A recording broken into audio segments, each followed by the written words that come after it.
Fingí que tenía una reunión con el Colegio de Arquitectos en Barcelona para pasar el día fuera de Madrid. Aparqué el coche en el garaje de la calle Velázquez, abrí la aplicación en el móvil y esperé. Lo que apareció en aquella pantalla me dejó sin respiración durante casi un minuto. Llevaba 5 semanas notando que algo no cuadraba en mi despacho privado del estudio. Pequeñas cosas. La mesa de dibujo con los planos de la ampliación del Museo Reina Sofía desplazados 2 dedos hacia la izquierda. No es un detalle que note cualquiera, pero yo llevo 42 años colocando mis planos de la misma manera. El proyecto activo en el centro, los borradores en la esquina derecha, siempre alineados con el canto de la mesa. El cajón central del archivador metálico entornado, cuando yo lo cierro con llave cada noche antes de apagar la luz. La carpeta azul con los contratos de las sociedades en diferente posición dentro del cajón. Soy arquitecto. Llevo más de 4 décadas midiendo milímetros, leyendo normativas en letra pequeña, enseñando a mis empleados que en un proyecto la diferencia entre 1 centímetro y 2 puede determinar si un edificio se sostiene o se cae.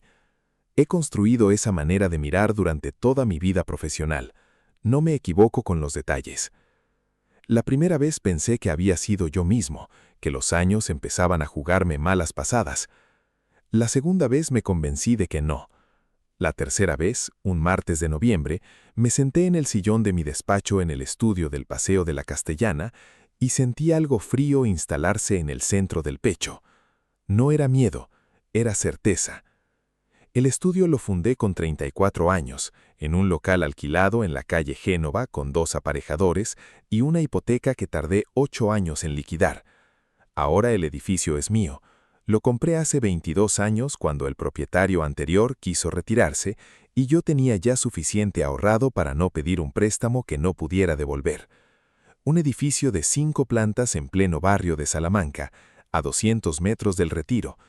El estudio ocupa las 2 primeras plantas. El resto está alquilado a despachos profesionales. Es lo que Amparo y yo construimos juntos durante décadas de domingos sin descanso y agosto sin vacaciones. Amparo murió hace 3 años, un derrame cerebral que llegó una mañana de enero sin previo aviso, mientras desayunaba mirando la televisión. No hubo tiempo de despedirse. Eso es lo único que todavía no he aprendido a perdonarle al tiempo, que no nos dio ese margen. Me dejó con el estudio, con la casa de la sierra que compramos pensando en la jubilación, y con un silencio dentro que todavía no he terminado de aprender a habitar. Mi hija vive a 20 minutos de aquí, en un piso del barrio de Chamberí. Su pareja, Rodrigo, trabaja en una consultora de inversiones. Ella trabaja en el departamento de comunicación de una promotora inmobiliaria. No tienen hijos todavía. Cuando la veo, a veces me parece que Elena ha ido cambiando de una manera tan gradual que casi no me di cuenta. Como cuando miras a alguien todos los días y no notas que está cambiando hasta que ves una foto de hace 10 años y lo entiendes todo de golpe. Marcos lleva 19 años en el estudio. Entró como delineante cuando todavía usábamos tableros de dibujo analógico, y Amparo le enseñó a digitalizar los planos de los primeros proyectos en AutoCAD. Ha sido testigo de cada etapa de esta casa. El crecimiento, los años difíciles, cuando los encargos se cortaron de golpe con la crisis, la muerte de Amparo, mi vuelta al trabajo 2 semanas después del funeral porque no sabía qué hacer con tanto silencio. Marcos nunca me ha pedido nada que no fuera su sueldo y mi confianza. Se los he dado sin dudar. Aquella mañana lo llamé antes de que llegara el primer cliente. Contestó al primer tono con una voz que no tenía nada del saludo tranquilo de siempre. Era la voz de alguien que lleva tiempo esperando una llamada difícil. Le pregunté si había notado algo raro, si alguien había estado en mi despacho privado cuando yo no estaba. El silencio que siguió duró lo suficiente para decirme todo lo que necesitaba saber antes de que él abriera la boca. Me contó que Elena y Rodrigo habían venido 4 veces en las últimas 4 semanas, siempre en la mañana, entre las 10 y las 12, cuando yo estaba en la obra del edificio de viviendas de Pozuelo o reunido con el cliente de la reforma del chalet en La Moraleja. No venían a saludar, subían directamente al despacho del primer piso. La última vez venía con ellos un hombre que Marcos describió como de unos 50 años. Traje oscuro, maletín de cuero negro, ademán de quien está acostumbrado a que le hagan sitio. Se quedaron arriba casi 2 horas. Luego me contó la parte que le había costado más decirme. Rodrigo lo había apartado en la sala de impresión hace 12 días, no con amenazas abiertas, sino con esa frialdad calculada que es mucho peor. Le dijo que había revisado los registros de horas de proyectos de hace 4 años y había encontrado ciertas irregularidades en la facturación de trabajos extraordinarios, que eso podría tener consecuencias profesionales para él, que lo mejor sería que se limitara a hacer su trabajo y no comentara nada de las visitas. Marcos llevaba 12 días cargando con eso solo. Cuando terminó de hablar, su voz temblaba de una manera que me apretó el pecho como una prensa. Le dije que se quedara tranquilo, que lo que había hecho al contármelo era exactamente lo correcto y que nadie iba a tocarle un pelo de sus derechos laborales mientras yo tuviera algo que decir al respecto. Le pregunté a qué hora solían llegar. Siempre a las 11, me dijo. Anoté la hora, miré el calendario. Tenía 3 días. Ese mediodía, fui a una tienda de electrónica discreta en el polígono de Vallecas. No fui a ninguna gran superficie del centro. Fui a un local pequeño que huele a plástico recalentado y lleva años sobreviviendo entre un taller mecánico y una copistería. El hombre que me atendió tenía unos 40 años y me explicó con paciencia cómo funcionaba la cámara. Del tamaño de una goma de borrar, visión nocturna, activación por movimiento, señal directa al móvil a través de una aplicación. Pagué en efectivo. Volví al despacho y pasé 20 minutos buscando el ángulo correcto. Detrás de los archivadores de maquetas en la segunda estantería, encontré el sitio perfecto. Desde esa altura se veía todo el escritorio, el archivador metálico y la puerta de entrada. Salí al paseo de enfrente, abrí la aplicación. La imagen apareció nítida como un plano a escala. Antes de irme, miré la foto enmarcada que tengo en el escritorio. Es del día en que ganamos el concurso para el Centro Cultural de Alcalá de Henares, hace 16 años. Amparo lleva el jersey rojo que se ponía siempre que quería celebrar algo. Elena está entre los dos, con 19 años y la cara radiante de quien todavía cree que todo va a salir exactamente como lo ha planeado. Yo salgo con una sonrisa que en aquel momento era completamente honesta. Me quedé mirando a mi hija en esa fotografía. Intenté encontrar en sus ojos de aquel día algo que me hubiera advertido. No encontré nada. Solo la cara de la niña que aprendió a leer planos sentada en mi mesa de dibujo mientras yo preparaba memorias descriptivas. Llamé a Elena aquella tarde. Mantuve la voz firme como llevo 40 años manteniéndola cuando negocio con promotores que intentan reducir presupuestos a última hora. Le dije que al día siguiente tenía la reunión en Barcelona y que saldría temprano y no estaría hasta la noche. «Qué bien, papá», me dijo. «Te hace falta salir más. No te preocupes por el estudio. Marcos sabe lo que hace». Hubo en su voz algo que sonó aliviado, como quien ve una puerta se abre justo cuando la necesitaba. Me fui a casa con un sabor metálico en la boca que no tenía nada que ver con la cena. A la mañana siguiente, aparqué en el garaje de Velázquez y esperé con el móvil apoyado en el salpicadero y la aplicación abierta. La imagen del despacho permanecía en silencio, con la luz de la mañana entrando oblicua por los ventanales que dan al patio interior. Las horas pasaron lentas. A las 11:07 llegaron. Elena fue directamente al archivador. Lo abrió con una naturalidad que decía que no era la primera vez. Sacó los contratos de la sociedad limitada y los extendió sobre mi escritorio, alisando el papel con la palma de la mano, como quien pone orden en algo que ya considera suyo. El hombre del maletín colocó varios documentos sobre la mesa. Su voz llegaba con una claridad que me heló los dedos sobre el volante. «Todo está aquí», dijo Elena. «El edificio, el estudio, la casa de la sierra, las participaciones de la sociedad». Rodrigo estaba de pie detrás de ella. No miraba los papeles, miraba la ventana. «¿Crees que firmará cuando llegue el momento?», preguntó el hombre. Elena no dudó ni un segundo. «En cuanto el médico emita el informe y presentemos la solicitud de incapacidad, no le quedará remedio. Un hombre de 69 años, con los síntomas que vamos a documentar, el juzgado de Madrid no lo va a cuestionar». Incapacidad.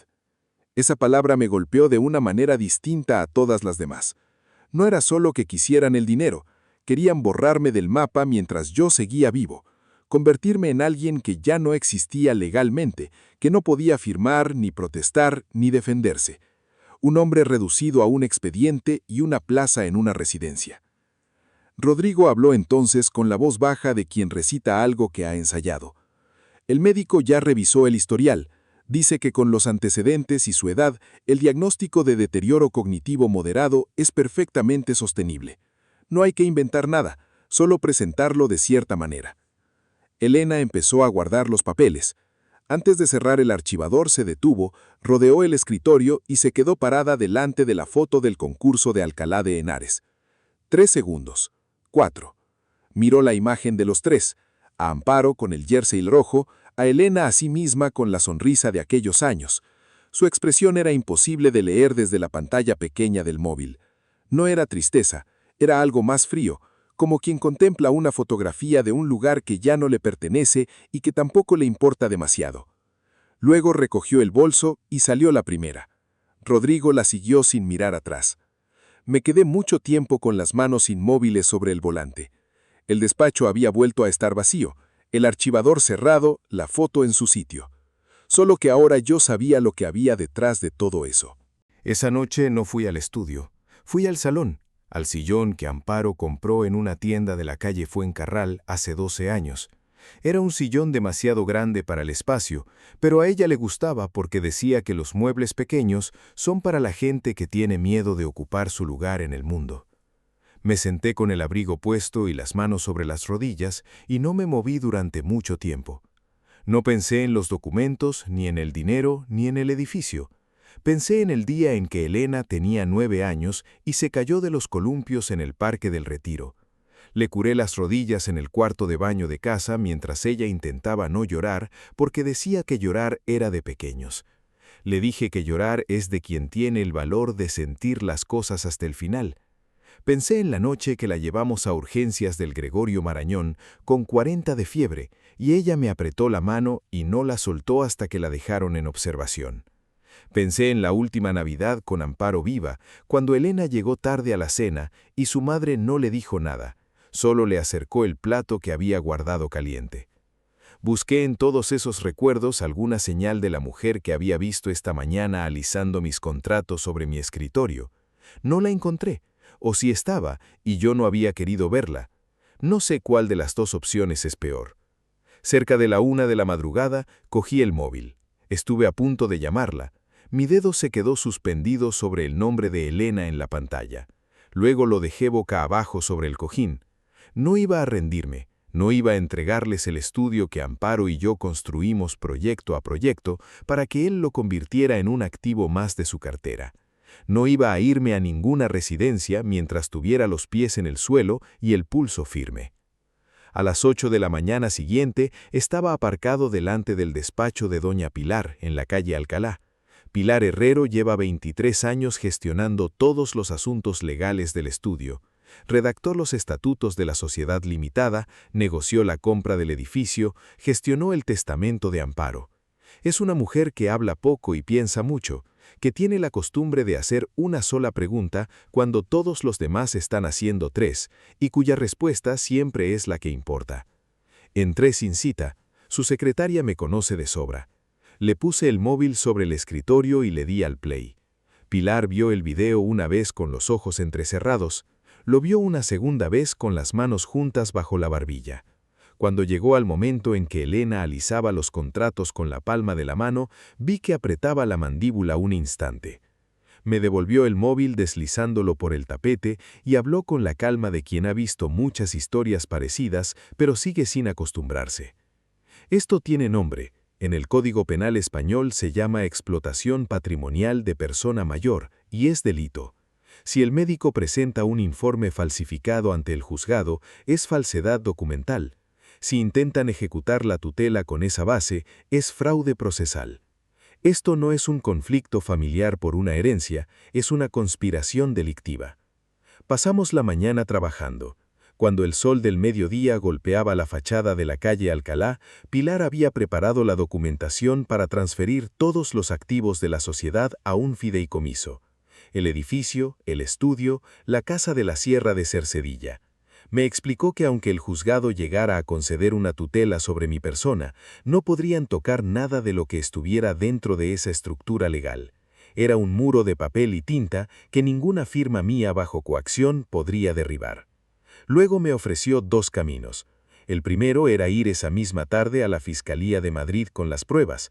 El segundo era esperar, dejar que presentaran la solicitud, dejar que juraran sus mentiras ante un juez y entonces entrar en esa sala y cerrar la trampa sin dejarles ninguna salida.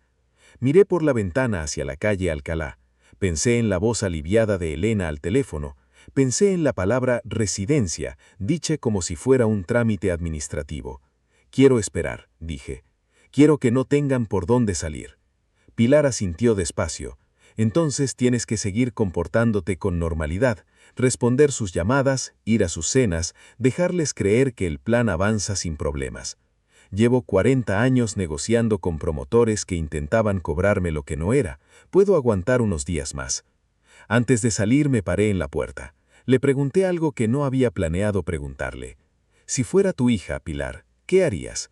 El silencio que siguió fue largo. Pilar miró una fotografía sobre su escritorio, una graduación, creo. Respiró despacio. Lo mismo que estamos haciendo ahora, Alejandro, exactamente esto, porque la mayor misericordia que puedes mostrarle a alguien que se ha perdido es detenerlo antes de que llegue más lejos. El lunes siguiente, Pilar me llamó al estudio antes de que terminara el primer café.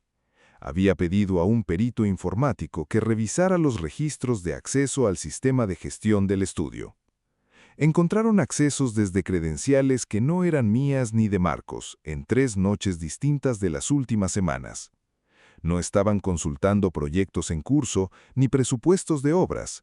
Estaban descargando la valoración contable de la sociedad, los contratos con los clientes principales, la proyección de ingresos de los últimos 6 años. Las credenciales pertenecían a Marcos. Miré por el cristal del despacho hacia la sala de dibujo. Marcos llevaba 19 años en el estudio. Lo llamé arriba y cerré la puerta.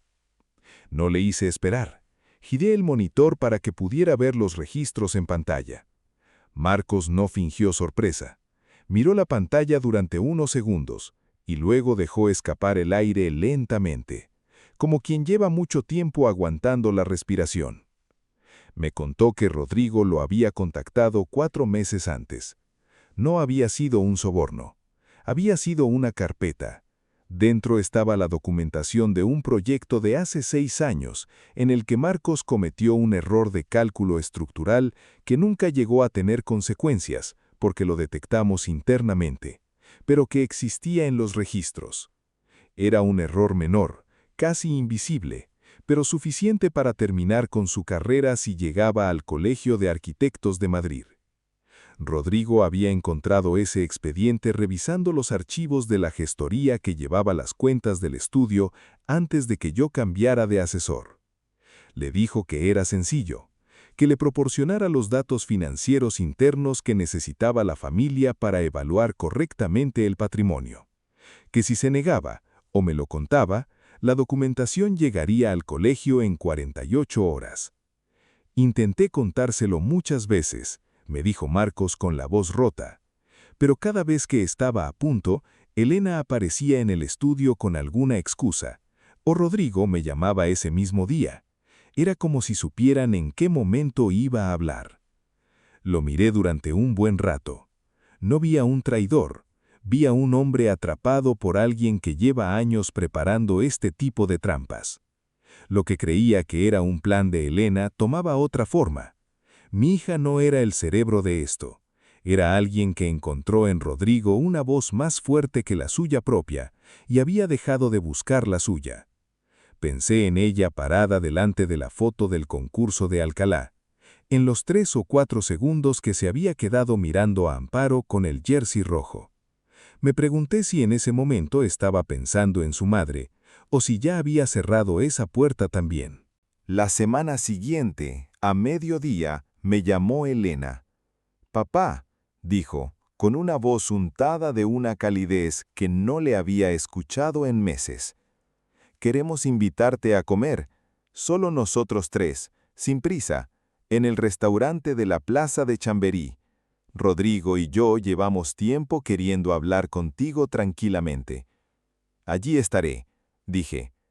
Me puse la chaqueta que Amparo me regaló por nuestro 20º aniversario. El móvil en el bolsillo interior, grabando desde el segundo en que salí de casa. En España, una sola parte puede grabar una conversación y usarla legalmente como prueba. Pilar me lo había confirmado la noche anterior. Llegué antes que ellos. El restaurante olía a guiso de lentejas y a vino de Rioja. La clientela del mediodía llenaba el local con ese ruido blanco perfecto para una conversación que no debería estar teniendo lugar. Elena llegó con la sonrisa preparada de quien ha practicado frente al espejo. Rodrigo iba detrás con los ojos fijos en el mantel en cuanto se sentó. Antes de que pudiera desdoblar la servilleta, Elena me cogió la mano sobre la mesa. Su piel estaba fría. «Papá, llevamos mucho tiempo preocupados por ti. Estás solo en ese piso enorme, con el estudio, con el estrés de todo. Hemos encontrado un sitio precioso en Pozuelo. Jardines, personal médico permanente, actividades. Ya no tendrías que preocuparte por nada». Rodrigo añadió sin levantar la vista del mantel. «Ya hemos hablado con compradores interesados en el edificio de la Castellana. El estudio tiene una valoración muy buena ahora mismo. Podrías vivir tranquilo el resto de tu vida sin firmar un solo plano más». Me quedé en silencio durante varios segundos. Miré a Elena, luego a Rodrigo, luego retiré despacio mi mano de debajo de la suya y dejé la copa de agua sobre el mantel con un sonido deliberado. ¿De verdad creéis que esto es por mi bien? ¿O simplemente es por el vuestro? El calor de la cara de Elena desapareció de golpe. No se fue poco a poco, simplemente dejó de estar. Sus ojos se volvieron de una frialdad que me recordó a alguien que no era ella. «Bien», dijo Rodrigo con una voz plana que ya no tenía nada de yerno ni de familiar. «El lunes presentamos la solicitud de incapacidad. El médico tiene el informe preparado.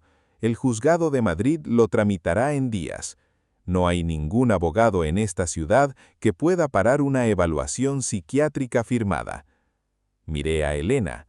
«¿Esto es lo que quieres?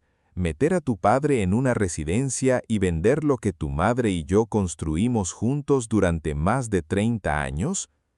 Elena no respondió. Miró la mesa.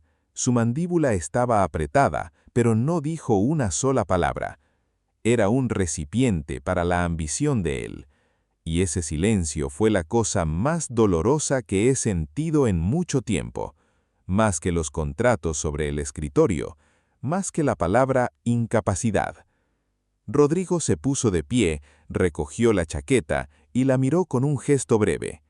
«Nos vemos en el juzgado el lunes». Elena se levantó para seguirlo. Se paró un instante en la puerta, de espaldas a mí, con la cabeza levemente inclinada. Esperé que se diera la vuelta, que dijera algo, que la hija que aprendió a leer planos en mi mesa de dibujo apareciera aunque fuera un segundo. No se dio la vuelta. Salió al frío de la calle de Noviembre y dejó que la puerta del restaurante se cerrara sola. Me quedé con 2 platos sin tocar y el móvil grabando en el bolsillo interior. El lunes, a las 9 de la mañana, Pilar y 2 agentes de la Unidad de Delitos Económicos de la Fiscalía de Madrid me esperaban en los escalones del Palacio de Justicia de la Plaza de Castilla. El aire de diciembre mordía las alapas. Pilar miró el traje oscuro y me dedicó un gesto breve de aprobación. Entramos cuando ya estaban dentro. Elena estaba sentada en la mesa de los solicitantes. Rodrigo a su lado, recto y seguro de sí mismo. El médico, un hombre que no había visto en mi vida, estaba en la primera fila del público con una carpeta sobre las rodillas. La vista comenzó. El abogado de Elena se levantó con una voz suave y bien ensayada. «Señoría, estamos aquí para solicitar la tutela urgente sobre don Alejandro Mora». El señor Mora tiene 69 años y presenta un deterioro cognitivo moderado documentado que le impide gestionar adecuadamente su patrimonio y su empresa. La jueza, una mujer de cabello plateado con los ojos de quien ha oído todas las mentiras posibles en una sala de justicia, miró por encima de las gafas. ¿Está el señor Mora presente en el edificio? No fue notificado de la vista debido a preocupaciones sobre su estado mental actual. Pilar empujó las puertas sin esperar más. Entré. Mis zapatos sobre el mármol sonaban exactamente como tenían que sonar. Rodrigo se giró. Vi en su cara el momento exacto en el que el plan que llevaba años construyendo empezaba a resquebrajarse. Elena se giró también. Nos miramos durante 3 segundos que duraron mucho más. Vi en sus ojos algo que no esperaba encontrar. No vi odio, vi miedo. Un miedo antiguo parecido al de cuando tenía 9 años y se cayó de los columpios del retiro. Pilar avanzó hacia el estrado. Señoría, soy Pilar Herrero, letrada de don Alejandro Mora. Como puede observar el tribunal, mi cliente está completamente presente y es plenamente capaz. Depositó la carpeta sobre la mesa del secretario con un golpe seco. Presentamos como prueba una grabación de video en la que los solicitantes acceden ilegalmente al despacho privado del señor Mora en múltiples ocasiones para inventariar en secreto su patrimonio. Presentamos grabación de audio del pasado miércoles en la que la hija y su pareja amenazan explícitamente al señor Mora con esta misma solicitud si no accede a vender sus propiedades. Presentamos declaración jurada del empleado Marcos Villanueva, describiendo el proceso de coacción al que fue sometido para obtener información financiera confidencial. Y presentamos la documentación del fideicomiso registrado que blinda todos los activos con anterioridad a esta vista. La jueza recogió el informe médico y miró hacia la primera fila. Doctor, póngase en pie. El médico se levantó. La carpeta le temblaba en las manos. ¿Realizó usted una evaluación clínica presencial del señor Mora antes de firmar este informe bajo fe pública? El silencio en la sala fue absoluto. El médico miró a Rodrigo, luego miró al suelo. No, señoría. Revisé la historia clínica que me facilitaron y realicé una valoración basada en esa documentación. La jueza dejó el informe sobre el estrado con un golpe seco. Su firma en este informe constituye una falsedad en documento público. Esta sala comunicará los hechos al Colegio de Médicos de Madrid de forma inmediata. Agentes, acompañen a este señor para tomarle declaración. Los agentes se movieron hacia la mesa. Vi cómo le ponían las esposas a Rodrigo. No gritó.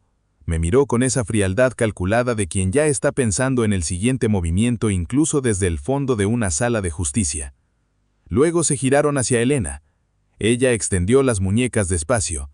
Antes de que el agente cerrara el metal, levantó la vista hacia mí. Ya no tenía la sonrisa preparada. Solo estaba ella, con los ojos de la niña de los columpios del retiro, mirándome desde el otro lado de todo lo que había pasado entre nosotros. «Papá», susurró. Esa palabra en esa sala sonó como un cristal rompiéndose en el silencio. La dejé salir sin responder. La puerta se cerró detrás de ella con un golpe sordo y definitivo. Esa noche, después de que Marcos se fuera y la casa quedara en silencio, entré en el despacho del estudio, no el de casa, el de abajo, el que huele a papel vegetal y a la resina de los rotuladores que ya nadie usa, pero que yo no he tirado nunca. Encendí la lámpara pequeña del escritorio y me senté. No sé por qué decidí abrir el armario del rincón aquella noche. Llevaba años sin mirarlo del todo.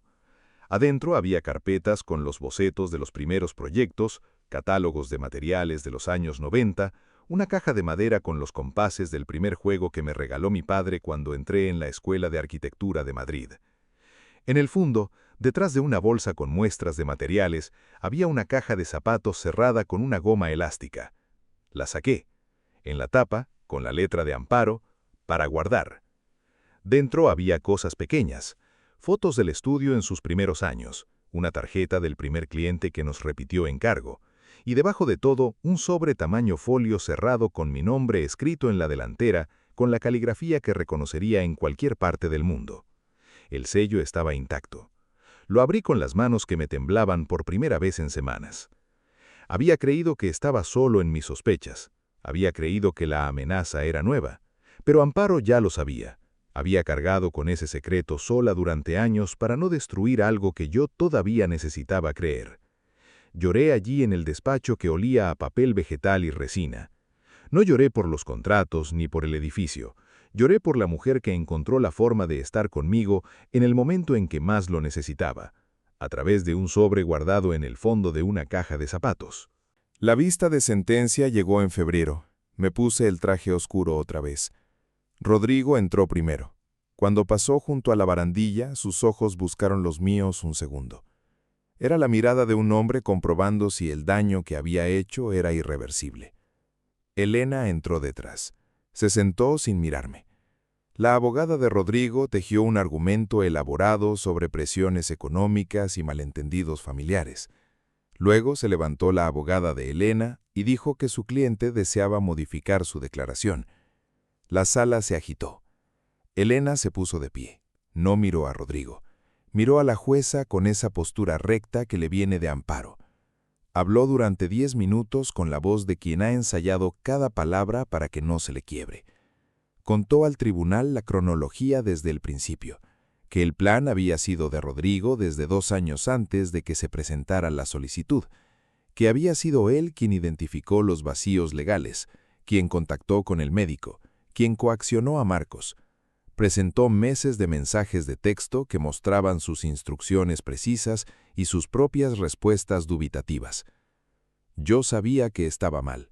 Lo supe desde el primer día que subimos al despacho de mi padre, pero tenía miedo de él y tenía miedo de haberme equivocado tanto que ya no había forma de deshacer lo que había hecho.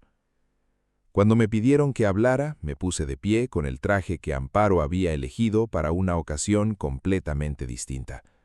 Hablé 4 minutos sin alzar la voz.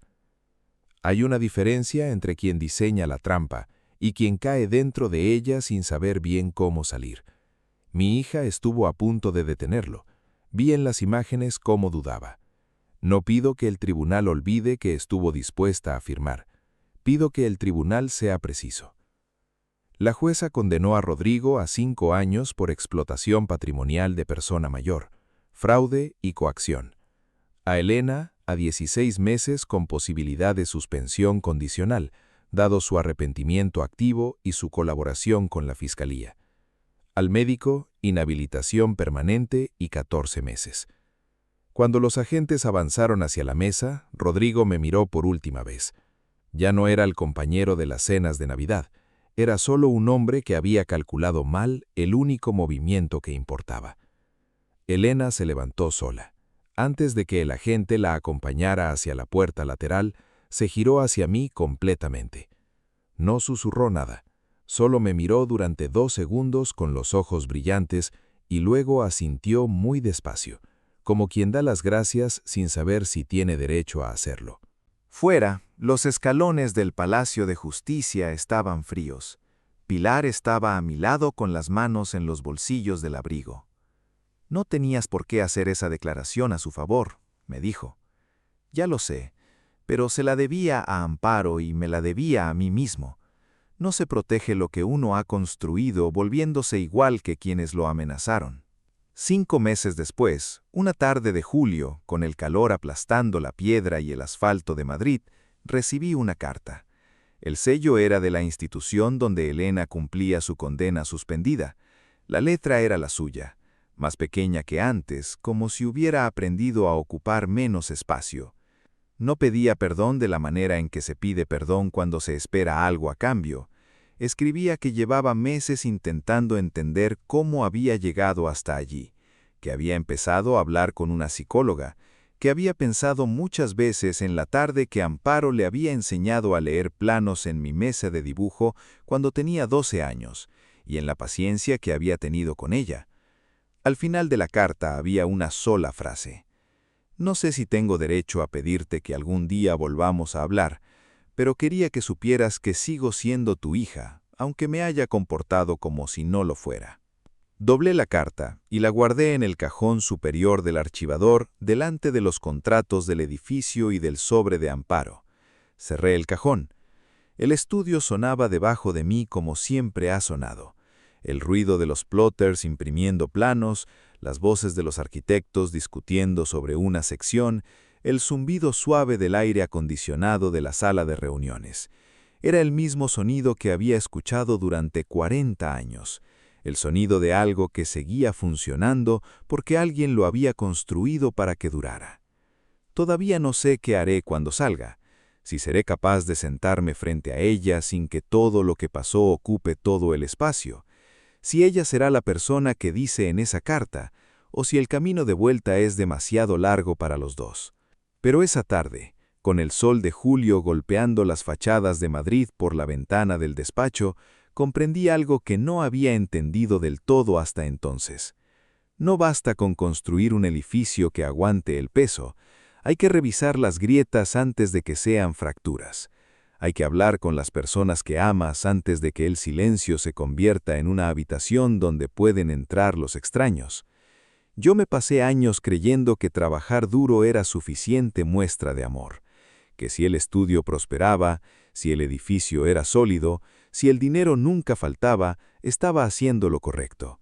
No entendí que el amor sin palabras es como un plano sin cotas.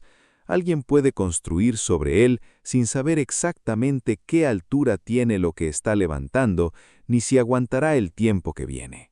Si esta historia te ha tocado de alguna manera, me gustaría saber qué habrías hecho en mi lugar. ¿Habrías hablado antes? ¿Habrías esperado a tener todas las pruebas? ¿O habrías enfrentado a tu hija desde el primer día que notaste que algo no cuadraba? Déjamelo en los comentarios. Me interesa de verdad saberlo. Y si quieres seguir oyendo estas historias de los que ya tenemos más años que ilusiones, pero más experiencia que miedo, ya sabes dónde encontrarme.